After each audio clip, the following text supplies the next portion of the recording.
الفكرة دي بقى يا جماعة بنحلها ازاي؟ أول حاجة أنا بدخل الجذر خمسة على القوس ده، يتضرب مرة في الاتنين ويتضرب مرة في السالب جذر خمسة. برضو نفس الفكرة هنا، سالب اتنين، مرة نضربه في الواحد ومرة نضربه في الجذر خمسة. اوكي. لما اجي اضرب جذر خمسة في اتنين يا سارة يديني كام؟ 10. لحظة، لحظة واحدة. الاتنين دي مش تحت الجذر عشان اقول اتنين في خمسة بعشرة واحط تحت الجذر، لا. الجذر خمسة دي قدامها واحد بس مش بنكتبه، الواحد ده هو اللي بيتضرب في الاتنين، يبقى واحد في اتنين باتنين. طب والجذر خمسة انزلها زي ما هي. اوكي. طيب. تمام. بعد كده كملي، جذر خمسة في سالب جذر خمسة يديني كام؟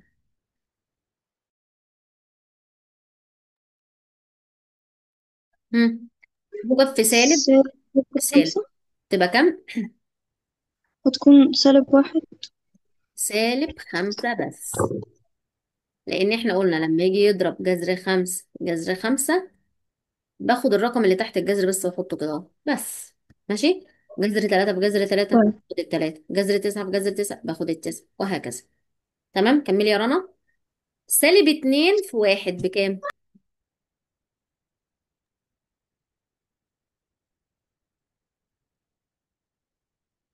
-2. اوكي. طب سالب اتنين في موجب جذر خمسة يا رنا كملي. -2. جذر خمسة، شاطرة، سالب اتنين جذر خمسة. طيب. قولي لي يا سارة، أجمع الدنيا دي ازاي يا سارة؟ ها، يعني أقول ايه؟ مين ومين، أجمع مين مع مين، ولا أعمل ايه؟ 2 جذر 5 مع 2 جذر 5، -2 جذر 5. طب سؤال بقى، مش الاتنين جذر خمسة دي بالموجب بس احنا مش كاتبين الإشارة؟ طب الاتنين جذر خمسة التانية دي أيوة. إشارتها سالبة، إذا ده عدد وإيه؟ مم. ومعكوسه الجمعي، يعني جمعهم هيديني صفر كده. صح؟ طيب. أيوة. سالب خمسة وسالب اتنين يديني كام؟ -5 وسالب 2. اه. أم،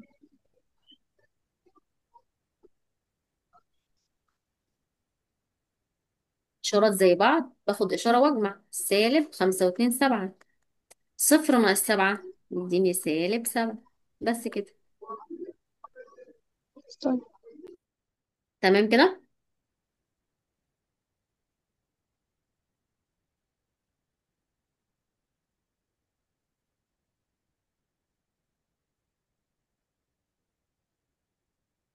خلاص يا بنات فهمتوها؟ آه. اوكي.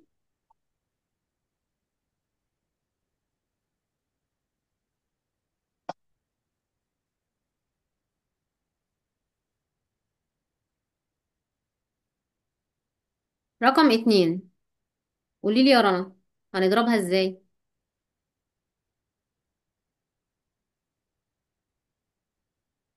هنوزع جذر اتنين على القوس، مرة يضرب في الخمسة ومرة يضرب في الجذر اتنين. ها. هتبقى أول واحدة 5 جذر 2 شاطرة. -2.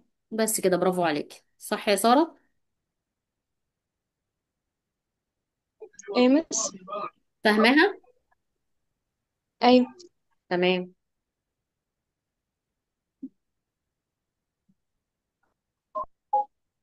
اللي بعده رقم أربعة، اتنين جذر تلاتة مضروبة في أربعة زائد جذر تلاتة ناقص أربعة جذر تلاتة. طيب قولي لي يا سارة، أول حاجة هبدأ أوزع الاتنين جذر تلاتة دي على القوس ده الأول، يعني الاتنين جذر تلاتة مرة تتضرب في الأربعة ومرة تتضرب في الجذر تلاتة. ها. لما أجي أضرب اتنين جذر تلاتة في أربعة يديني كام يا سارة؟ مس. لما أجي أضرب اتنين جذر تلاتة في الأربعة يديني كام؟ أم... بالراحة. 6. هقولك على حاجة، اتنين في أربعة بكام؟ اتنين في أربعة مم. ب 8. صح، شاطرة. والجذر تلاتة تنزل في المية. خلاص. مهم. زائد اتنين جذر تلاتة في جذر تلاتة بكام يا سارة؟ واحدة واحدة بقى. لما اجي اضرب اتنين جذر تلاتة في جذر تلاتة، هضرب جذر تلاتة في جذر تلاتة الأول بكام؟ بتلاتة. في أضربها في الاتنين يديني كام؟ يديني ستة. أهو. يبقى ضرب اتنين جذر تلاتة في جذر تلاتة يديني كام؟ ستة. صح؟ مهم. أنزل ده زي ما هو، ناقص أربعة جذر تلاتة، وأقول يساوي. هجمع مين مع مين؟ 8 جذر 3 4 جذر 3. طب تمام. خلي بالك إن الأربعة جذر تلاتة بالسالب، يعني مم. تمانية جذر تلاتة ناقص أربعة جذر تلاتة هيساوي كام؟ 4 جذر 3. صح. زائد ستة. تمام. مم. خلاص كده فهمناها. مهم. اوكي.